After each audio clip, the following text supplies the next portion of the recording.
What's poppin', T-Subs and T-Squads? So we are here for the fourth episode review of Put a Ring on It Season 1, and it's called Open to the Process. So girl, here we go. Alright, bitch, I'm back.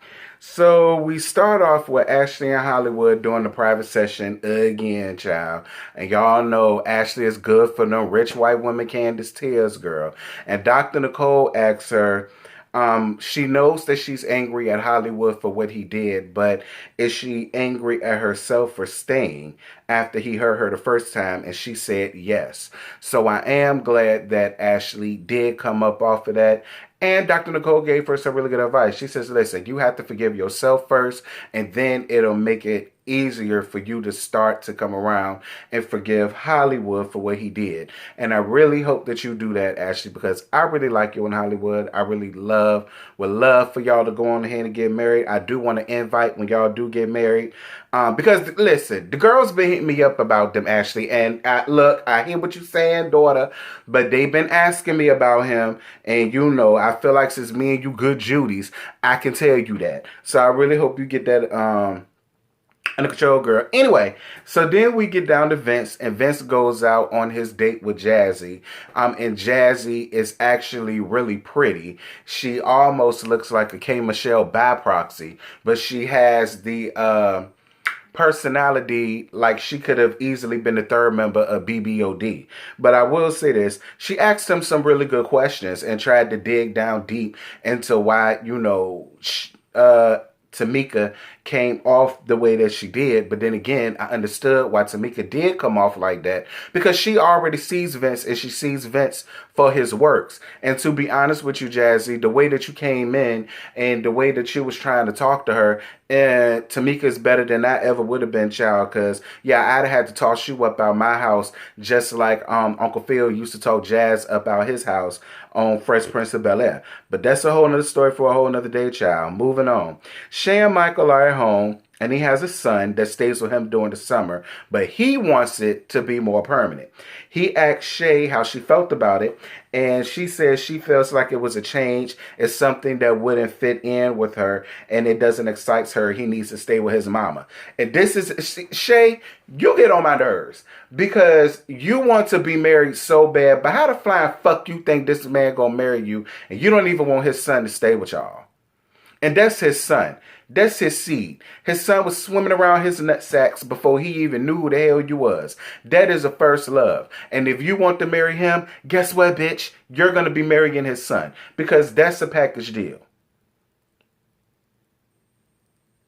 Like, Shay, I liked you up until then. And at this point, Shay, I don't have no more grace to give you from this point. So if I read you the Kingdom Come, you know why. And Michael, don't get mad at me for reading her. I'm saying what you can't say because you respectful. But see, me, I'm not. Moving on. So anyway, Hollywood goes on his date with Passionette, and she says that she's into funny guys. And they're outside playing the game of Jenga with the big blocks. And Hollywood says whoever wins get to pick the next date. And he loses. Now, he claims he lost on purpose, but I guess Hollywood. And she was able to pick the next date. I will say this. I liked Passionette. Passionette was very beautiful. She was down to earth. She wasn't trying to do too much, trying to show too much body and everything. She had on a nice little sundress, some sandals, and her hair slicked down. And I was with it. I was here for Passionette. I was here for Passionette. I was. This is twice that I've been here for the women that Hollywood went out with. And I was here for Passionette. Shout out to Passionette. So then Michael goes on his date next with Whitney. Again, Shay, you get on my nerves, because when you went out on your date, you was giddy as a little Catholic schoolgirl who just sucked her first dick down underneath the stairwell of the damn school. Then you got the nerve and the gall to be feeling some type of way because when Whitney came there as beautiful as she wanted to be, you got into an attitude. Talk about something, he need to change his shirt and this, that, and this. Girl, stop. Listen, Michael, I ain't got no beef with you, but I don't want you with Shay. I don't. I just feel like Shay is one of these type of women who was never satisfied unless she has her way or unless she's getting her way. It's either her way or the highway. She could treat you any way that she wants to treat you. But so long as you just continue to give her what she wants, she cool and she content. You may not see that because you with her, that's fine. I'm new, I'm on the outside looking in, and yeah, when I see you, I don't want to see her. Like I could live without Shay. And I'm just gonna be real. Moving on. So anyway, we continue on with Michael's and Whitney's date. First, let me say this. I'm Team Whitney. Dr. Nicole, Oprah, and everybody else that's involved with this shit, y'all don't need to send nobody no other date for Michael. I'm all in on Whitney. Everything that Whitney was selling, I was buying. So Whitney says that when she came to the house, Shay was a little aggressive, but he liked the way that he handled herself. So did I. Whitney says that she doesn't have to physically push out a child to give the same amount of love to it as if she did, which he really loved because he has a 12-year-old son that he wants. He's in middle school now, and he wants him to come and live with him in high school, which I don't really find nothing wrong with that. And she gave all of the right answers. She did. She understood it. She understands that's something that she can't get in between. And the fact that she does want kids, I mean, listen, that could be practice for her. For when they do have their own kids versus selfish ass Shay that's, oh, that doesn't fit in with me and what I want to do. Girl, go find your goddamn life somewhere. Moving on. So Dr. Nicole goes for a private session with Vince and Tamika. Girl, she must have went to Clark Atlanta or Morehouse or something like that, because I swear that outside of the apartment is giving me very much so college co-ed dorm teas, but it is what it is. Fine, whatever. Tamika says that communication is the biggest problem that they have. He feels like he opens up, but it's not enough for her. And then she starts crying, and then we get to the real reason why there's such tension there.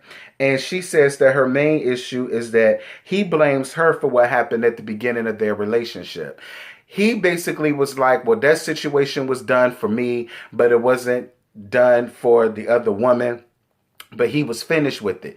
He said that they had interactions with each other and he didn't blame her for it. He just blamed her for the fact of her entertaining that other woman. But this is my whole thing, Vince.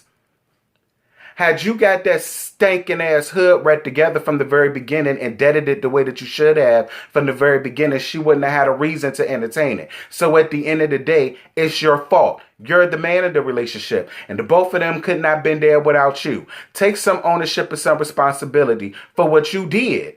Point blank, like I hate people like that. Take responsibility for what you did.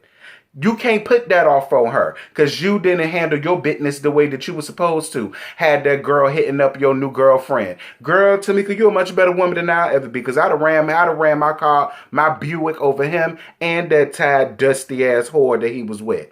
Moving on. So anywho's, we get back to the private session that they had with Vince and Tamika, and basically Dr. Nicole does what Dr. Nicole does. She gave the both of them some good advice, especially Tamika. She told him to stop holding in your feelings, stop saying, you know what, never mind, because you're saying that and you still are the one with an issue. So can't nothing move forward unless you move. Come through, Dr. Nicole. So the men go out to play poker. I'm assuming that it was, because I saw poker chips.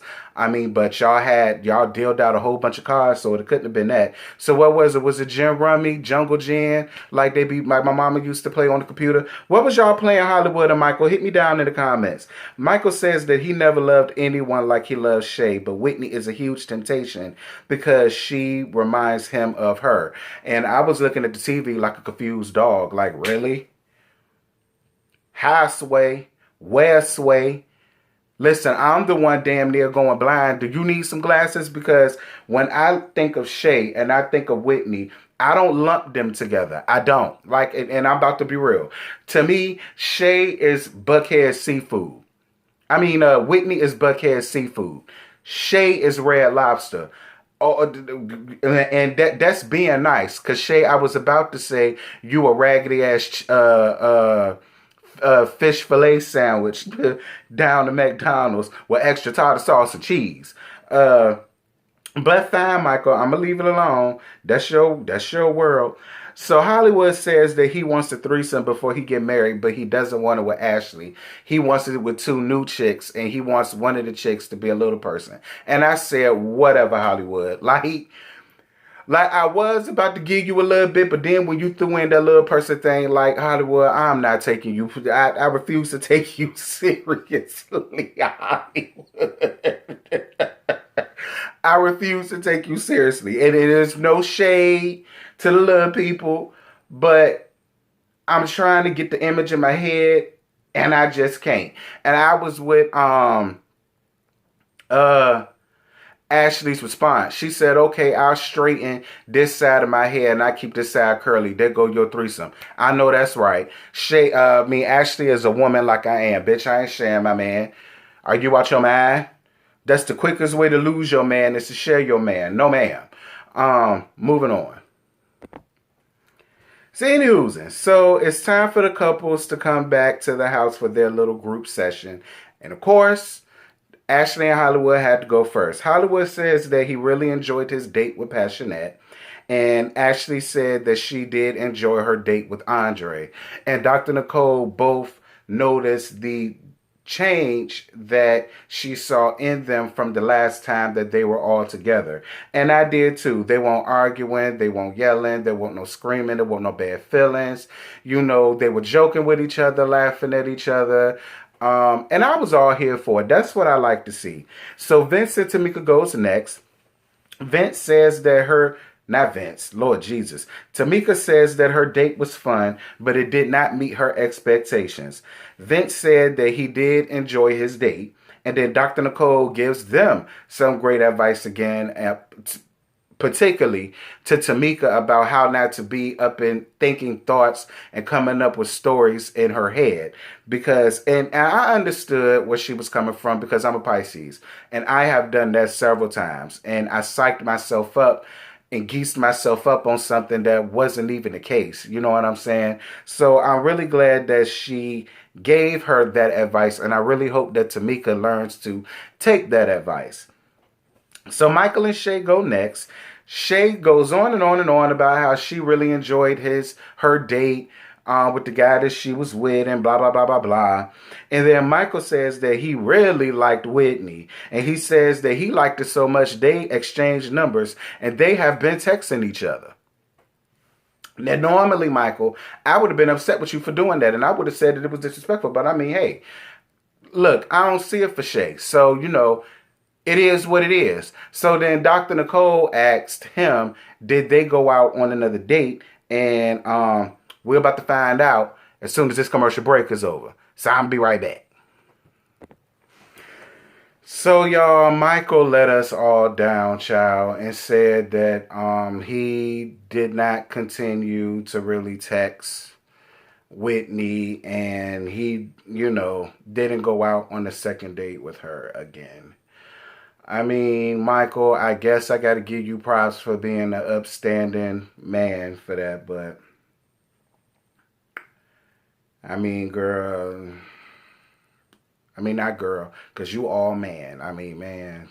Anyway, he says that the only reason why he was texting her and hitting her up from time to time was basically because he was trying to be open to the process. He said he felt sparks with Whitney, and he thought that was the reason why the both of them was here, to see or make sure that, they are all that each other will want, or whether there was something else that was out there. So Shay says that she's angry and she doesn't want him to like anybody else. Shay, I'm gonna tell you something, especially after seeing what the preview of the next episode. Let me tell you something. I'm about to give you another Betty White quote. A clean-up woman is a woman who get all of the love you girls leave behind. The reason you gonna know so much about her is because one of them gonna walk away with a man of yours. And I'm just gonna leave it at that. Anyway, Tamika apologizes to Vince for always thinking about herself and never considering his feelings. And I said, oh, that's cute. But I really want Vince to apologize to her for blaming her for the fact that the other chick that he didn't handle his business with was hitting her up all up in her DMs and this, that, and this. So, I mean, while I appreciate Tamika for her apology, I appreciated Vince for his tears. I still feel like Vince owed her another heartfelt apology for that. But that's just my opinion, and we're going to move on, because who am I? So when it gets down to whether they want to go on another date, Ashley says that she doesn't want to go on a second date with Andre because she didn't get that spark. And I mean, I did, but that was in between my legs. So I totally get, you know, you ain't on that judge. I understand. Hollywood says that he does want a second date because, you know, he's down for the process and this, that, and this. And Ashley ain't feel no types of ways about that. So that's what's up. Tamika doesn't want to go on a second date, and neither does Vince. Vince wants to see what else is out there. And then they get to Shay and Michael, and that was the end of the episode. So, y'all, that was it for Put a Ring on It. Tonight's episode was really good. Michael, I hope me and you was good because I had to go in and let have on Shay, and I got a feeling next episode I'm going to go in and let have on Shay. So I'm giving you a preliminary apology now because I'm really going to get her ass together next Friday. I foresee it coming. Y'all drop down in the comments. Let's get the discussion popping. Let me know who y'all favorite couples are. Let me know who y'all see it for. Let me know who y'all feel like don't need to be together. Shay and Michael. All right, y'all. I'm gone. Bye. What you're giving, that's how we live it. Don't be mad at the system. It's simply how we've existed. I hear a lot of people talking like they politicians and choose to be an accountant because it's safe in the business.